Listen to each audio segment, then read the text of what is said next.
Hi, everybody. Welcome to Adobe Live. I'm Teresa Au, and I'll be your host for the next hour for this Adobe Spotlight. I'm also the host of Adobe's podcast called In the Making. Shameless plug right here. Um, and Hi, if you everybody. haven't checked it Welcome to out, Adobe I Live. personally invite I'm all of Teresa you. Au, and I'll be your Ooh, host for the there's an next hour echo. for this Is that Adobe me? Spotlight. It's We're Vanessa. also hosting She's checking in it the out. making. Well, welcome to the show.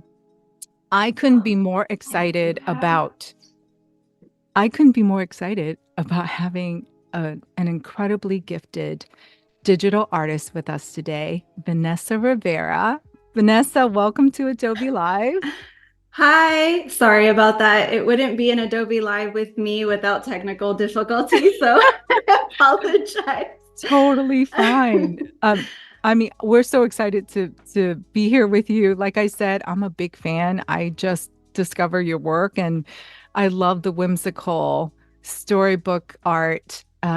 Using childhood imagination is how you describe it. And I think it's exactly how you describe it. So please tell everyone how a little bit about your background and your experience as a digital artist. Yeah, well, first of all, hi everyone. My name is Vanessa Rivera. For those who don't know me, I am the mother and the creator behind the account The Life of AVAX. And as Teresa said, I create images that are inspired by childhood imagination because the way I started was doing art with my kids. I have four little ones, and they are definitely my source of inspiration. I started about 5, almost 6 years ago, and I just started taking pictures on my cell phone with, not knowing anything about photography or Photoshop, anything like that. I just wanted to create cool photos of my kids. My husband introduced me to Photoshop and I fell in love instantly.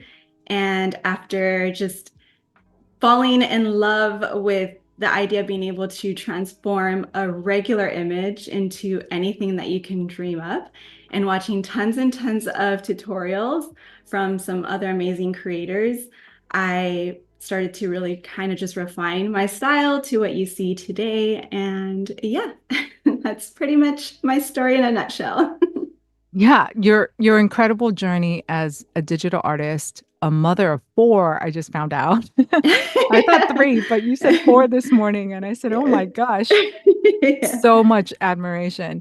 And as a traveler, they're all so incredibly inspiring. Could you share a little bit about how you began combining all of these passions and what inspired you to pursue your dreams of going digital, being a digital artist, trying to juggle everything as a mom, and then when you were traveling as a family unit. Yeah, so when we started traveling, it was obviously one of those where you kind of don't really know what to expect. I mean, I saw other people doing it, and so I had like this idea of what it was going to be like, and it ended up being very different, especially because we were trying to create whimsical photos on the go. So that in itself, along with three little ones, ended up being a much bigger challenge than what we expected. But I always like to refer to it as an adventure because it's the challenges that make it, memorable, that make these core memories that kind of create the inspiration behind these images.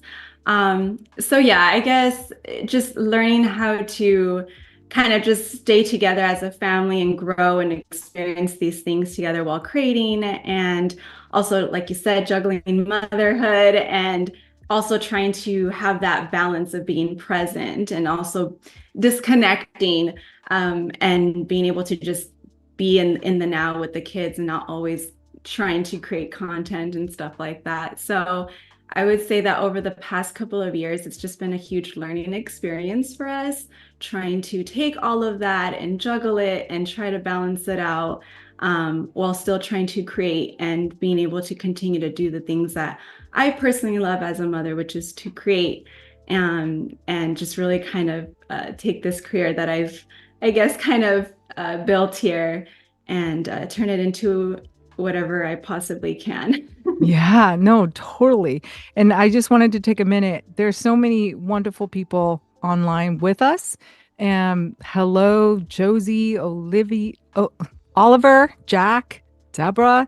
Tell us where you're listening from because I'm in San Francisco. Vanessa, where are you today? I'm in Michigan.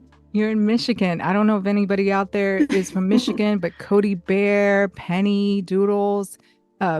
Yeah, and Vanessa's website is on chat. Thanks, Cody. Now, how did you get started using Adobe products? I know really quickly we're going to do a couple of more questions, lightning round, and then we'll show everyone how you do the work that you do, and we'll talk a little bit about Photoshop and your creative process. But how did you get started with Adobe products, in particular Photoshop?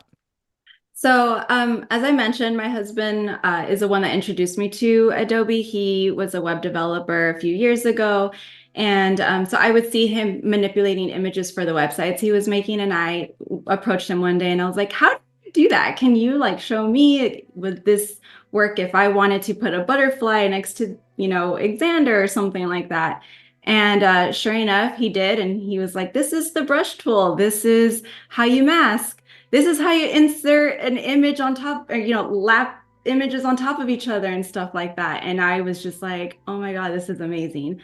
So that's how I was introduced to Photoshop. And now I use Photoshop, I use Illustrator, obviously Premiere Pro, and Firefly. So we're using a little bit of everything, After Effects. So yeah. Wow, all of it. Thank you. Thank you for being a Creative Cloud user. You use many of our tools. Now, how do you select your subjects or locations to portray in your artwork? Because they are so whimsical and, like I said, using childhood imagination. What draws you to particular places? Well, a lot of what you see on my images is honestly made up. We don't really do like on location shots. I guess my mind just doesn't really work that way. I wish it did, but it doesn't. What I like to do is take different components. So even when we do travel to places or we go outside, I'll see a building or I'll see a tree, I'll see a grass field. I take things like that and then I kind of mix them all together to create a location that I guess is just part of my personal imagination and the way I would like to tell this story.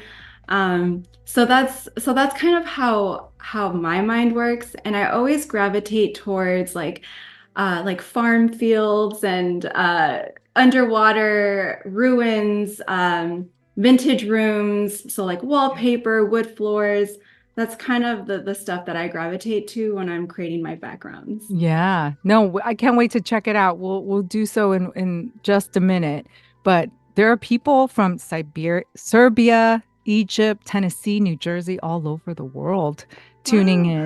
in. Hi Ted, I see you. Laylee, hi. Thanks for tuning in.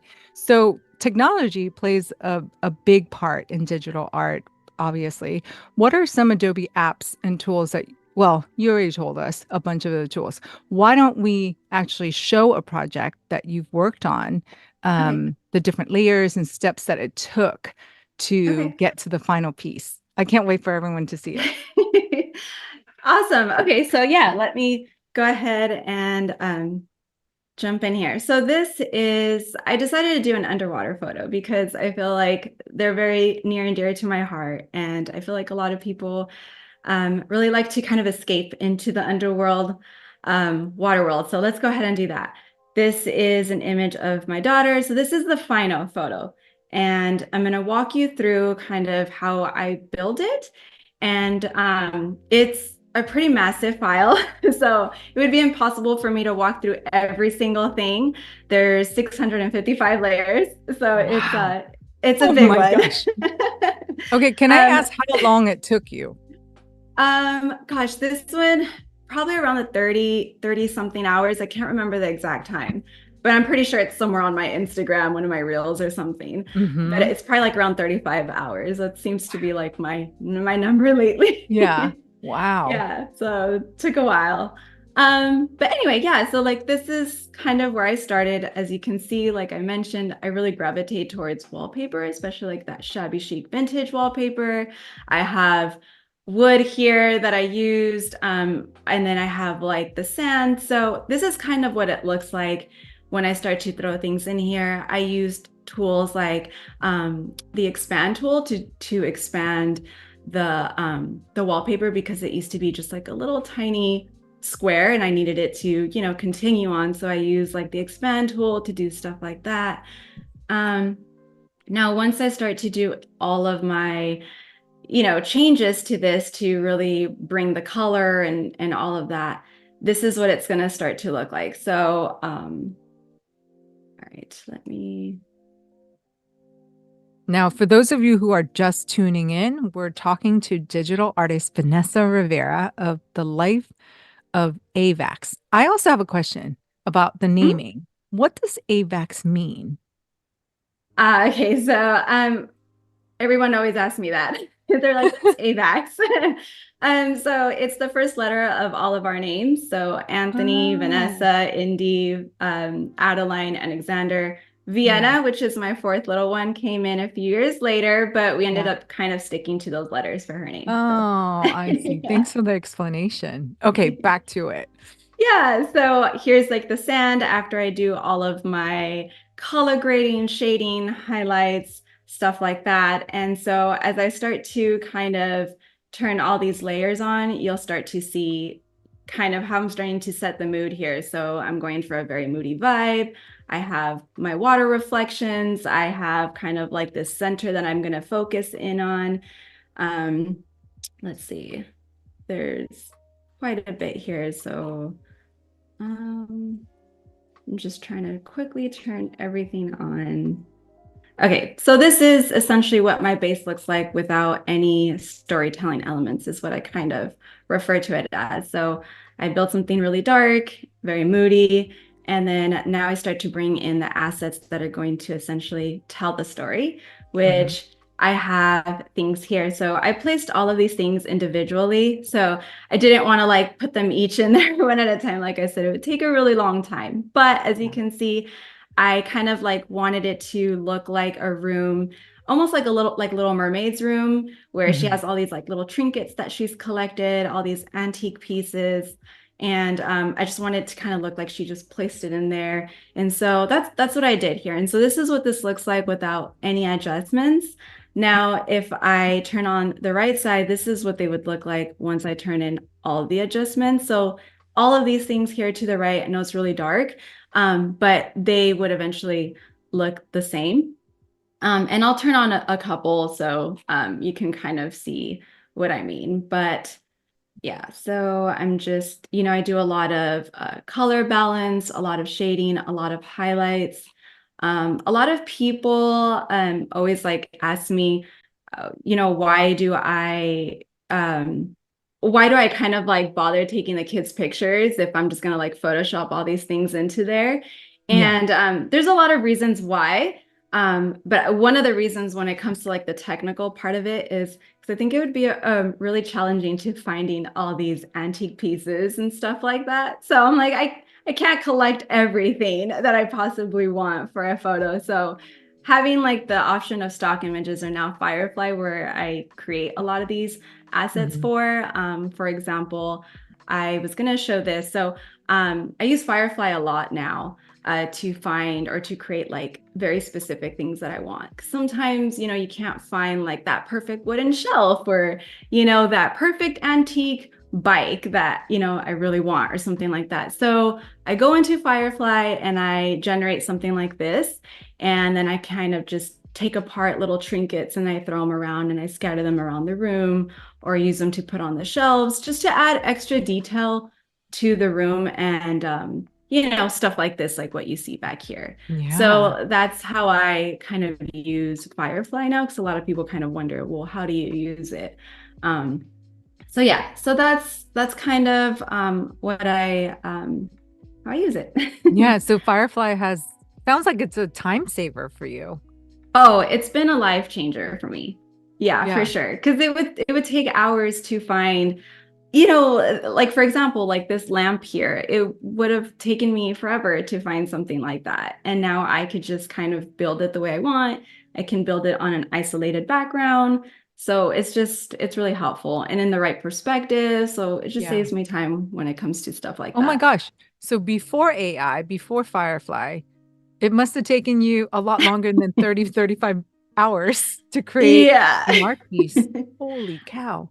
Yeah, I used to say that it would probably, I used to spend several hours just collecting stocks. So Yeah. it was not that fun. Yeah. But yeah. So, we talk about Firefly. What other use do you think it has in the future? Like, what would you like to see it doing for you? For Firefly. Yeah. Gosh, for me, I guess, hmm, I'm not really sure. I guess the way I kind of just use it, because I guess one of the things when it comes to like AI, as we all know, it's been, a hot topic. And Yes. one of the reasons why I used to be very like skeptical about, AI in general was because I just didn't want it to take away from my workflow. Because at the end of the day, I really want to enjoy what I do and I want to enjoy the creative process. And so I guess the reason why I like AI is because I'm able to tone it to fit my workflow. So if I do want to create like an entire background, I do have the option to do that, and I know that's super helpful for a lot of people. But if I don't want to use it completely for a whole background, I can just, take pieces of it, like what I'm doing here, so that I can still enjoy the creative journey of the Yeah. image, if that makes sense. So I'm Yeah. not sure. I guess, yeah, I guess maybe just getting a little bit better at generating, maybe playing with like perspective a little bit more, like having like a tool, because I know sometimes that's a little bit challenging for me, being able Yeah. to like alter the perspective. Yeah. Yeah. Yeah. AI is definitely a tool, an assistant, and you have full Mhm. control on how you use it. Mhm. So yeah, share with us how else you would build this composite and this art piece. Yeah. So I'm going to go ahead and just leave those there for now because it's taking a while to turn all of those on. But as I get to Vienna, which she's right here. So Oh, this is what she looks like originally without any without any edits or anything like that. I think a lot of people always expect my before images to look like, super magical, but they don't. This is what a typical image of mine looks like before, because I really want like a high res image. So I kind of really just zoom into them. I don't really care too much about what's going on behind them in the real photo. So yeah, so I just had her like color on these little coloring books, or they're not even real coloring books, they're my actual books that she insisted on coloring on. So I just let her, I was like, as long as I get the perfect expression, I'm okay with that. yeah. So this is what it originally looks like. So then I took that, I brought it into Photoshop, and I started to draw in the shape of the tail. And then I used actual fishtails to kind of build the little fin here. And so if I open up my files here, I can start to see what it looks like as I start to turn in everything. So I add the scales, which I took from her actual tail that I made her in real life.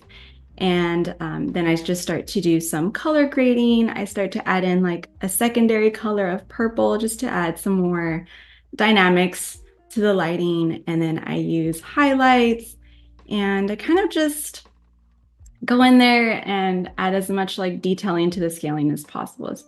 Then I go into the fins, and the same thing. I kind of just turn all these on. So all of these on like this. So as you can see, I add green, I add purple. I was trying to go for like, something very inspired by the Little Mermaid here. So that's why I went with those two colors. Yeah. And I just go in there and I use like my brush to kind of just like focus a little bit more on. Another question that I get a lot for people is, how do I get that illustrated like look? Because I guess a lot of Yeah. people say that my images look like they're almost like painted or drawn Yes. on. And I think the reason why is because they really are. Because I just take like a regular image and then I kind of just go in there with my brush. I have like a Ah, stylus, so I just go in there and I just add in all these little like details by hand. And so it really does end up kind of, helping give it that painterly look. But yeah, so that's what the fin looks like after I'm done doing all my edits. So, you can start to see it come together. And then obviously, we have Vienna herself, which I do a lot of editing to her. So let me go ahead and turn all these layers on. So same thing, I just do color grading. I add in those blue tones around her so that she has more light dynamics as well and fits the environment. Then I start to add in highlights to her, some warmth. I'm going to put a jellyfish here. So I wanted to kind of accentuate the light in this area, and just focus like on her expression. And then as you can see, she has curly hair naturally, and now I wouldn't have to probably draw on the hair as much because she has really crazy curly hair, kind of like me. But here she obviously didn't. She wasn't underwater in real life, so I couldn't get her hair to flow. So what I do is I draw her hair.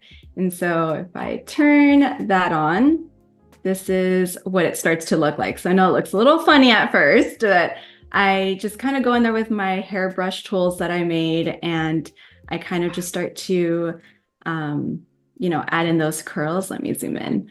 And then everything else is honestly just lighting, shading, and just kind of going in there with the brush tool and just adding in those flyaways.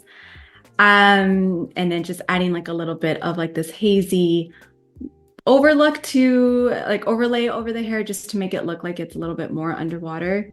Yeah. But yeah, so that's how I put her together. Wow. I feel like we got a backstage tour of how you created everything. And if anybody has any questions, please put it in chat for Vanessa. And for those of you who just joined or joined us while we were talking, hi Anna McNaught. I love Anna. Hi. I know she's a friend of yours. So Yeah. if you're just joining us, we are with Vanessa Rivera, digital artist extraordinaire. She's showing us tips and tricks. She's giving us a glimpse of her whimsical world and showing us how she created this artwork using Photoshop. We do these Photoshop. We focus on Photoshop on Adobe Live every Wednesday. And if you missed the earlier times with us, you can always do the replay. I always watch the replay tons of times because there's always something new. Mhm. Yeah, yeah. Did you want me to keep going Yeah, or yeah, please yeah, continue. okay. Yes. Okay. Just let me know if I'm talking too much and we Yep. need to move on because I could talk about Photoshop all day. Yes, um, that's what we love. so one of the things that I did in this photo that I thought was kind of cool and like really fun for me personally was I drew the jellyfish, which is like my new little thing that I like doing now. Although I really, really love photo compositing, I really love digital painting. That's something that I'm like really gravitating towards. And I think it just comes from me always having more of like this like art side to me even before all of this. I've always like painting in real life and drawing and stuff like that. So it's kind of something I'm really trying to dive into. So I actually drew these jellyfish, Wow. which was really fun. And yeah, so I have a tutorial, like a little quick tutorial on Instagram, or I think TikTok or Instagram, if anyone wants to go look at it, where I kind of broke down how I did each layer. Wow. But yeah, they're actually pretty easy to draw. I didn't think they would be, but all it is kind of just using textures, and then, just kind of drawing each individual little hair strand or whatever they're called, the little these little things. I'm not a jellyfish expert, so I don't know all the proper terms, but yeah, so it's all hand drawn, and so I had a lot of fun doing these. So I kind of just wanted to, I guess, Wow. show Do you those. look at a photo of a jellyfish when you're, Yeah, painting it? yeah, for sure. So I mean most I think most traditional painters do always use a reference because you really want it to look realistic and you want to make sure that you put everything in there that should be in there. And so Yeah. yeah, I looked at tons and tons of jellyfish photos and kind of just created something that I thought would look kind of cool. And yeah, it's really fun. Yeah. Mina Yeah. Fitness says, I love Vanessa. I bought Bruno's room and her in the mermaid. Oh, I thank can't read. Yeah, you. tutu, and absolutely love how you detailed, loved how detailed she is in your videos. Thank There is a you. question online. Yeah. The question is, any secrets about drawing hair? You just talked about it. I don't know if I have the patience. No, it does require patience. And a lot of people probably wouldn't recommend it. If it's something that you really want to take your time and you really want to just put extra love into and you want to just learn the skill, I would say always gravitating towards using an actual reference image and then paying attention to the way actual lighting hits that image and kind of just replicating the shapes.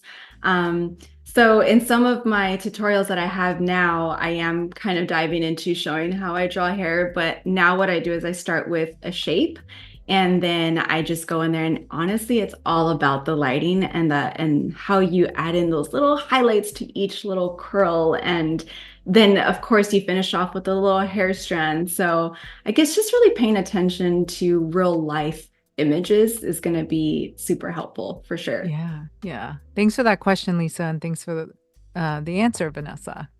Yeah. So I have Flounder here, which I thought was kind of funny. So this is what he originally looked like. He's missing his eye because I clone stamped it out, but we brought it back here. So I just reshaped him, and he was really fun. I wanted him to look like the flounder, like in real life, Yeah, in the Little Mermaid movie, I should say, yeah. because flounders don't really look like this in real life. But yeah, so he was really fun to create. So if I turn on all these layers, you'll start to see how I added in those blue stripes, how I added his shading, his rim light.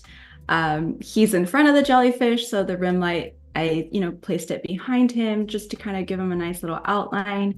And yeah, so that's how I made Flounder. I had a lot of fun making him. And then if I zoom out, I can start turning on the rest of these layers here. So one thing that I did in this image that I really, really just like fell in love with was my daughter, Vienna. I think is going to be the one who takes after me like 100% because she loves drawing on my screen. And maybe if you follow me on Instagram, you've seen videos. I always share her on stories and stuff like that. She actually knows how to like choose colors in Photoshop. Mhm. And so she'll change like the colors and she's really like learning how to kind of use Photoshop just by watching me, which is really interesting because she's only 2 years old. And so Two, what, yeah, two people. she's She's only two, two. yeah. So she, for this image, these scribbles that you see are actual scribbles that she actually did in Photoshop. So I kind of just let her Wow. have fun and I let her choose her own colors. And yeah, so I did that page, and then there's like this one here. So it's just like a cool little Easter egg, and this one up here, this one that I threw in there just for fun, and I thought it would be special since she's the main character in the Holy photo. cow. Yeah, the details. That's amazing. So there's a question from Little Kai Mhm, Photography. Vanessa, mhm. you're such an inspiration, and your work truly reflects the love you have for what you do. How do you manage your time when creating creating photos? Like from the time you think of it to when you finish? Um, Geez, I wouldn't say I'm not really good at managing at all. I have images that I have been sitting on for months. I guess that, and they're not done. So I guess that kind of it shows what I mean when I say I don't manage my time very well when it comes to creating. I kind of just create and I focus on an image that I guess is just really influential in my life at that moment. Yeah. So, for example, this one, the Little Mermaid movie had just came out, and so I was like, I love mermaids. Like, I have to, do something with Vienna. She's growing up really fast, and I need to capture that. And so, so yes, I just kind of came up with the idea, and I always start off with obviously some source of inspiration. So whether it's like a movie, like I said, or it's something my kids said, or I watched them playing together and that kind of struck something. Um, so I take the inspiration, and then usually Anthony and I, my husband, have like a brainstorming powwow where we kind of like refine the idea, and that usually takes like maybe an hour, and then we sketch it out and we think about like, well, what do we want in the image? Who's going to be the character?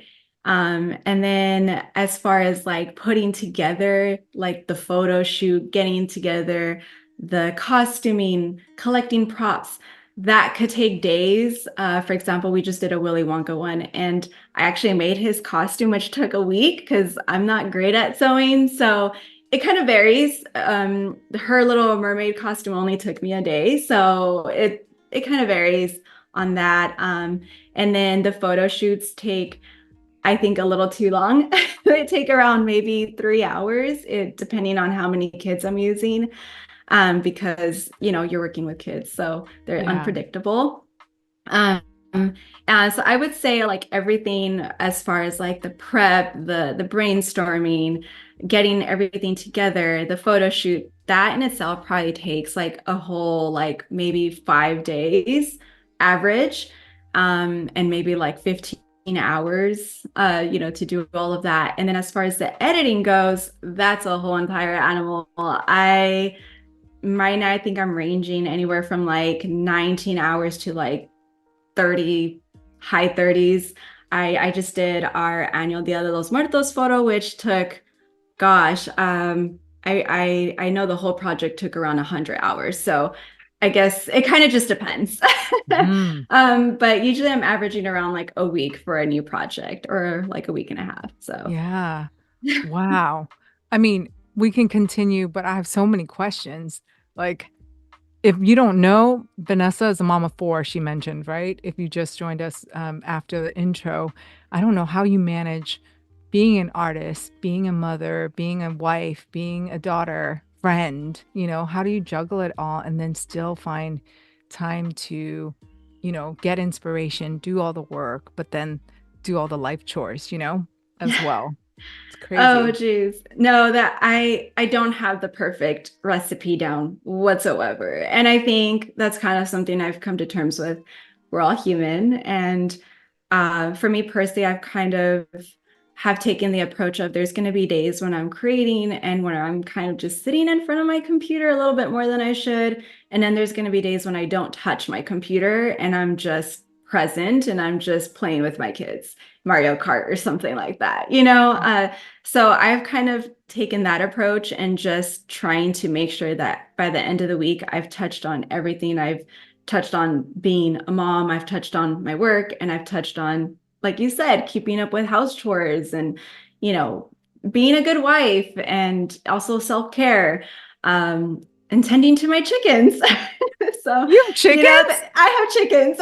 Oh my gosh. So,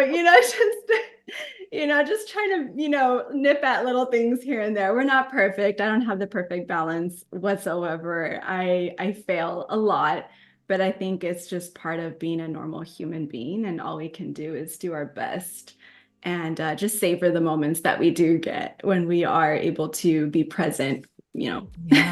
Yeah. Thank you for sharing that and just being vulnerable and t speaking the truth, Yeah. not everybody is what they see on social media. Like everything is so perfect.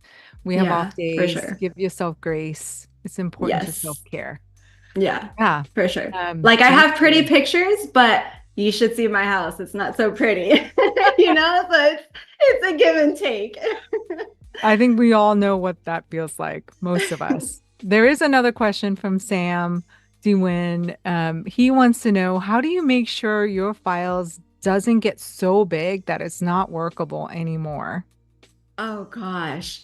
I can't tell you. I've gone through so many computers. It's pretty embarrassing. um No, I think he's saying the same. Like my laptop would be so slow with so many layers. Yeah. yes. Oh gosh. No, I'm very lucky now. So my husband's a total like computer geek, and so he actually built me my PC. He custom built it for me, and so he really just jam-packed it with like RAM and just everything that I need to have a powerful computer to really like function. And I haven't had issues with it. It's been, I think, like 3 years now, so I'm really grateful for that. Before that, I was using a laptop and it was not fun at all. So I totally know what you mean by your files crashing. And honestly, what I used to do for many, many years was just compress, which is probably not the best idea. But yeah, I would, especially if I had a really big file, I, for example, would do my background on one PSD and I would compress that once I'm done. And then I would go and take that compressed background and then start to build on top of that so that it was just like smaller. So that's kind of how I managed it before I got my computer. And honestly, it kind of helped. I mean, it's a little bit more work, but if that's what you got to do, you got to do what you got to do. Yeah, yeah. It sounds like the way to go making it more efficient is investing in a good computer that has, not a laptop, but like a hard Yeah, for sure. computer. Yeah, Yeah, especially if you want them to be these really high res images that you can print and blow up to billboard right. size or something like that. Yeah, Yeah, unfortunately, you need a powerful computer. yeah. Well, let's get back into Photoshop and sharing more of your creative process. Yeah, okay. So I'm pretty much like at the end here. The only thing I kind of left out were these little pieces back here. But I guess I just wanted to show kind of like how the preset brings everything together because Yeah. even now it looks a little dull, it looks a little disconnected. Um, so a preset kind of helps with that. And so let me go ahead and turn those on. So this is what the preset kind of does. It brings up that glow. It adds in that nice water overlay. It fades out the edges here. I also added in the bubbles, obviously. And yeah, so I kind of just focused on enhancing the tones that I wanted to go with. So I wanted this to be very fantasy-like. So I went with magenta, and I also thought it complemented her colors like on her fin and tail.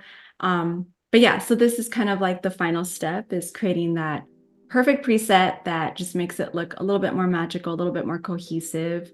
And it's obviously something that changes depending on the artist. Some people like things that are a little bit more light and airy. Some people like things that are a little bit more desaturated, or some people like super hot saturated stuff. So this is obviously kind of like it changes, but yeah, and that's kind of like the end of my The little demo. yeah, my little demo. What are you working on next? I mean, what are some of the projects that you're working on next? Can you share? Is it a secret? No, not at all. I'm an open book. So we have an image that I hope depends if I finish tonight or not. But we have a new image, our first image of 2024, which is kind of like our Happy New Year post that we're gonna do, and it's all four kids are in it, and they're going to, let's just say, be making a huge mess in a house. This one took a little bit longer than I expected, and I made a huge mess in our living room once again, which I think a lot of people kind of expect now from our images and our behind the scenes. But let's just say it includes a lot of drywall, and just a huge mess and a radio flyer. So that's what's coming in the Wow. next day or two. I'm sure the kids had a blast. I They feel they like did. letting them go loose and, my kid, when he makes slime at home, it's disgusting. It gets everywhere, but he has the most fun and joy doing that. Oh, And for who am sure. I to stop them from having, fun and joy? Yeah, exactly. In my house, it's me that makes the mess though, which is kind of funny. I'm I'm the one that's making a bigger mess than my kids all combined. So it's kind of funny. My husband's like, I need to get you your own shed somewhere where you could go and make a mess because you keep making a mess in our living room.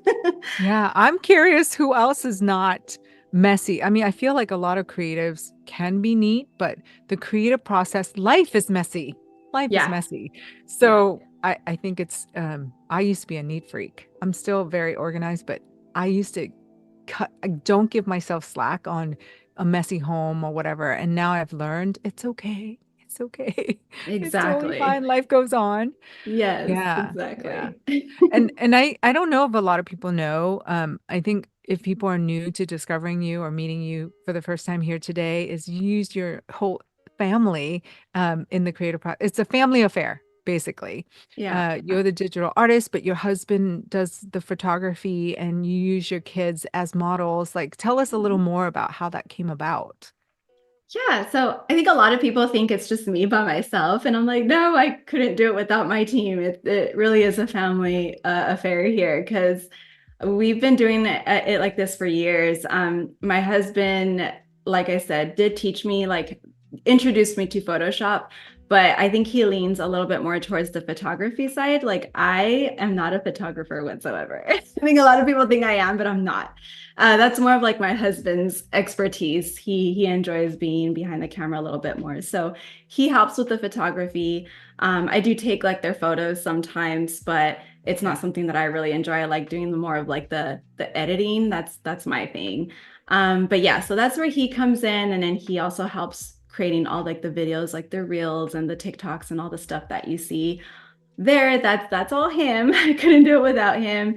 And then, as you mentioned, the kids are our main subject, so they're the ones that we use to create these little stories, and they're our characters, and they really are our characters because I don't think I would feel as inspired without them because they really, the things they say, the things they do really get my imagination going when coming up with like a new photo idea. So yeah, they all help. And then now as they get older, they help with things like setting up the lighting and obviously helping me build the props. And my daughter Adeline, now that she's older, she's 12, so she also helps with like coming up with ideas. Like if she sees Anthony and I brainstorming like a new photo concept or something like that, she comes in and she chimes in and she's like, well, what if you do this or stuff like that? Or even for like our reels and our TikTok, she's like, oh, we should do this. And so it's kind of like a little team meeting that we have. Yeah. Oh, Yeah.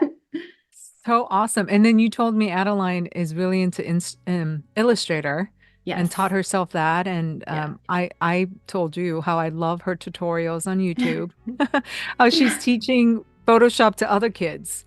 Yeah, that's definitely something we want to pick back up this year.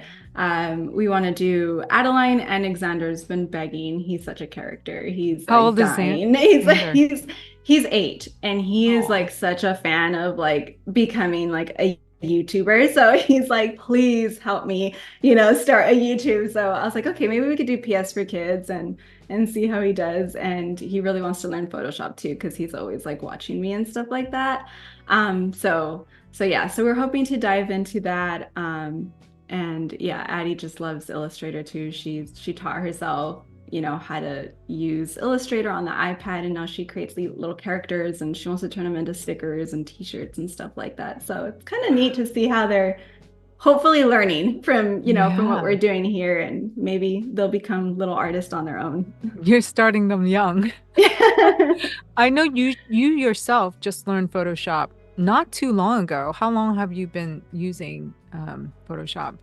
Yeah, so I was introduced to Photoshop in 2017. So yeah, my like 6 years ago, I think that is. It was when my son was just born.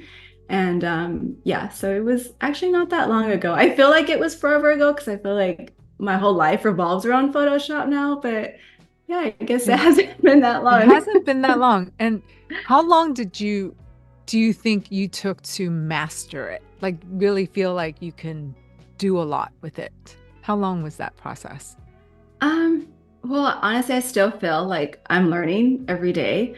So I don't feel like I've reached that master level yet. But as far as feeling comfortable with Photoshop, especially like when it comes to like my style, because I think that is probably something that takes people like a really long time, is like really like honing in on their style, like who they are as an artist. What colors do they gravitate? What kind of stories do they tend to tell?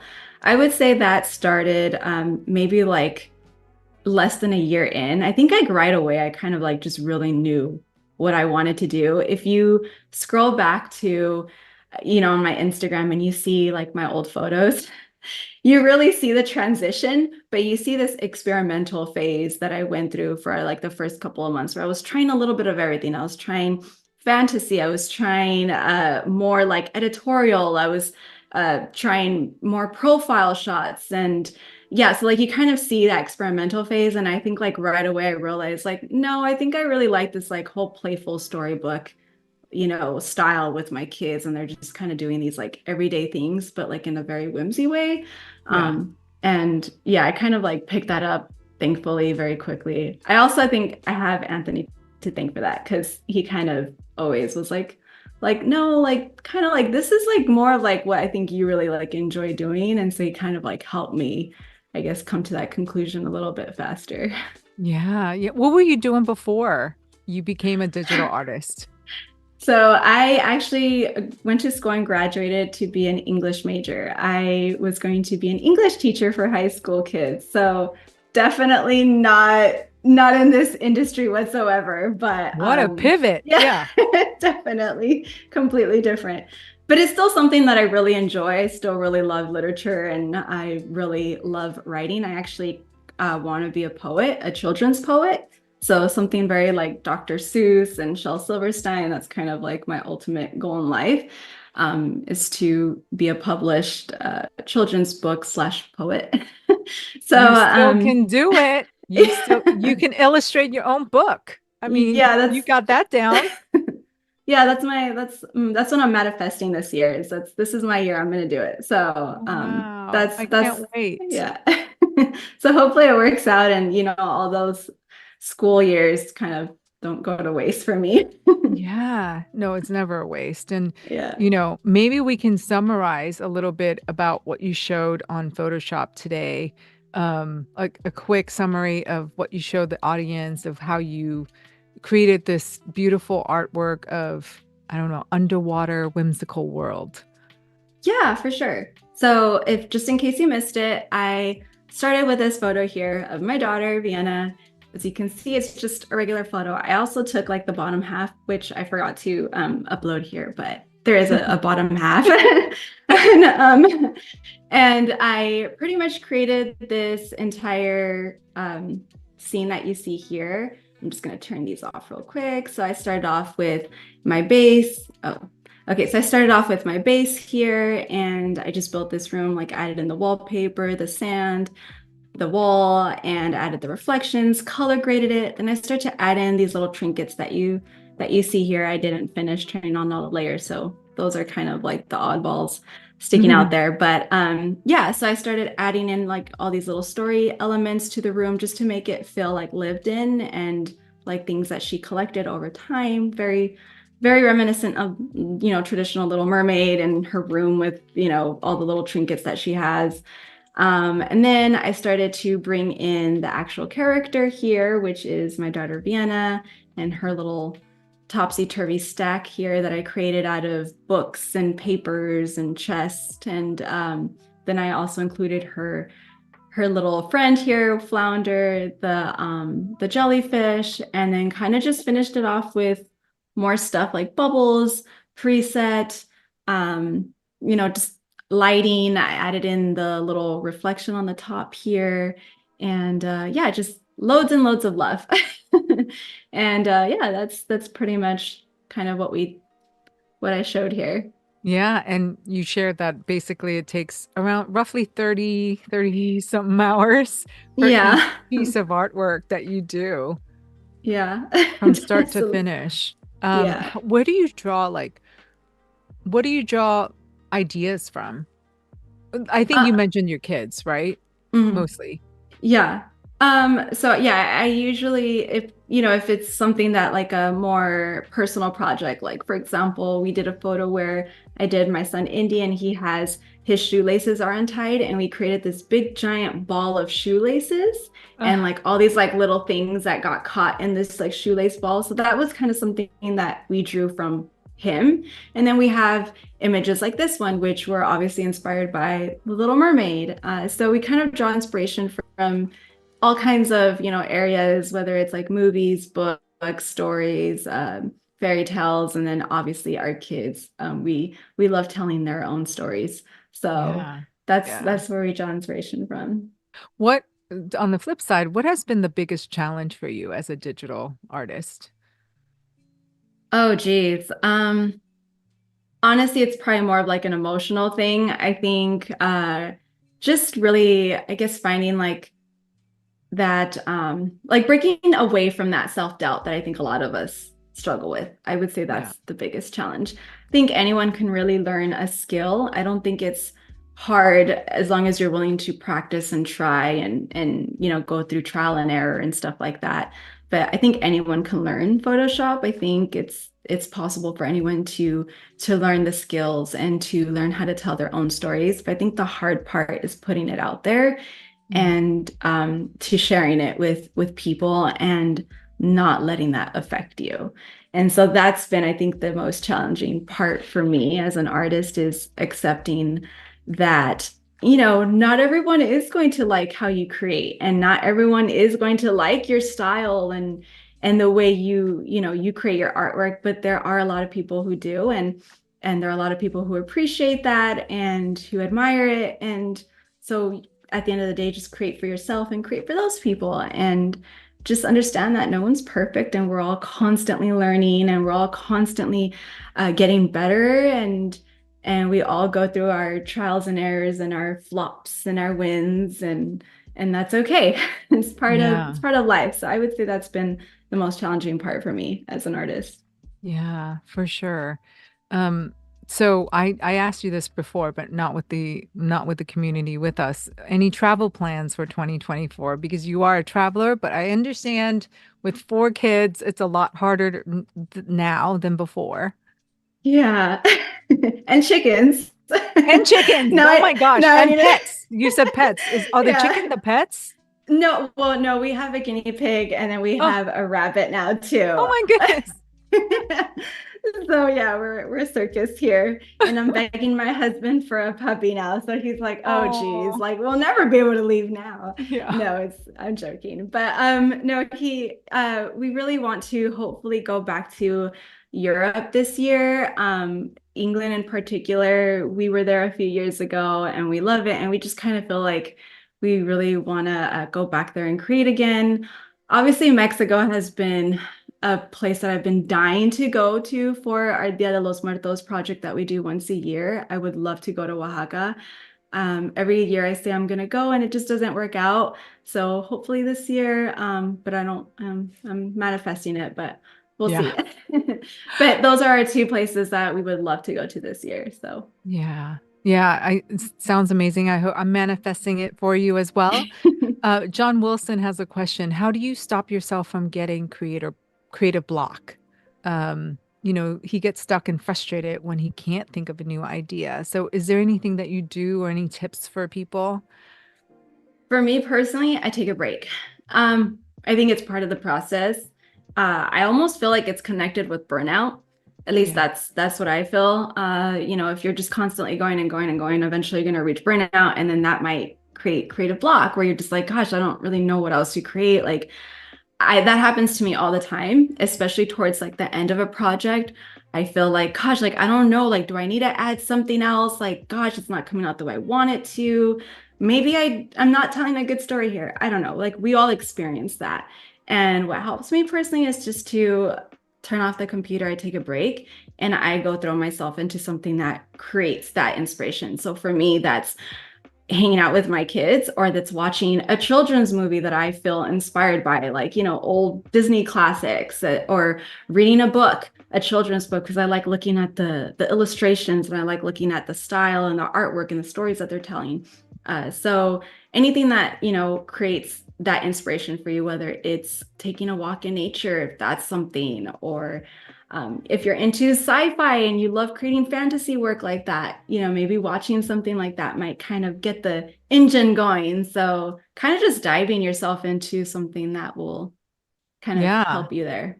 I would love to hear from everybody. Like put in chat what you do. I heard from a creative that when she's stuck, plays loud music, gets up from her desk and starts dancing just I to love clear that. the mind. Yeah. Yeah, it's one of my dear friends, Miranda. And anyway, Other people take a walk in nature, go for a Mhm. run. Like you said, if you like sci-fi, watch a sci-fi movie or read a book.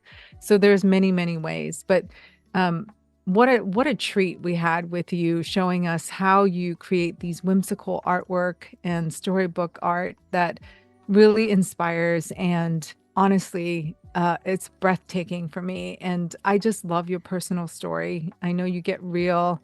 I've watched some of your YouTube, your intro where, you talk about how you landed here and why you made that pivot. And we didn't get to that, but it teared me up watching you get really emotional about it. But thank you everybody for watching. And if you missed the beginning, all the replays are on Adobe Live that you can rewatch again and again. We have Next Adventure Abound, The Shape Escape with Wade a Cuff.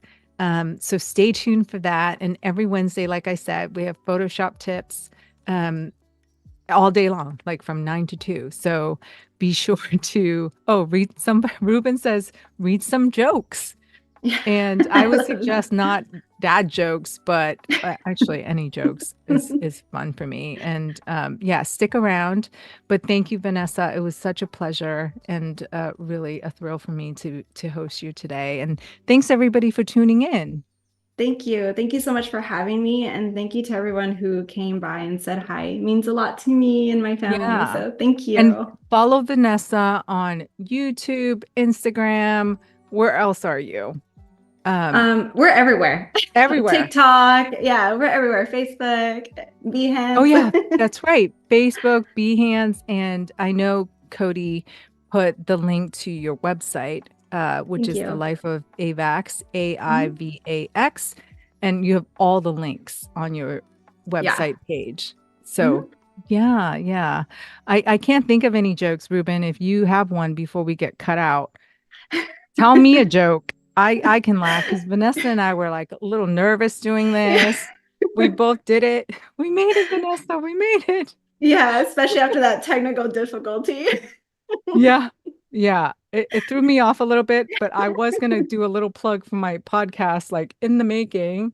If you haven't checked out the show, the podcast is available on Spotify, Apple Podcasts, everywhere you listen to podcasts. But it's about inspiring stories and journeys of creatives that I get to talk to. And each and every time you will take away key takeaways, like tips and tricks with each episode. And Vanessa, we should talk because I would love to have you as a guest. Yes. Um, yeah, so take a listen. Season 1 just wrapped up last year and it was amazing. We had Aaron Draplin, which was a guest yesterday. I Oh, I had love him. Christo on. Yeah, I met them at Max. It was Wow, amazing. yeah. Thank you. Thank you. Thank Thank you. you. Thank you, everyone. Bye. Bye.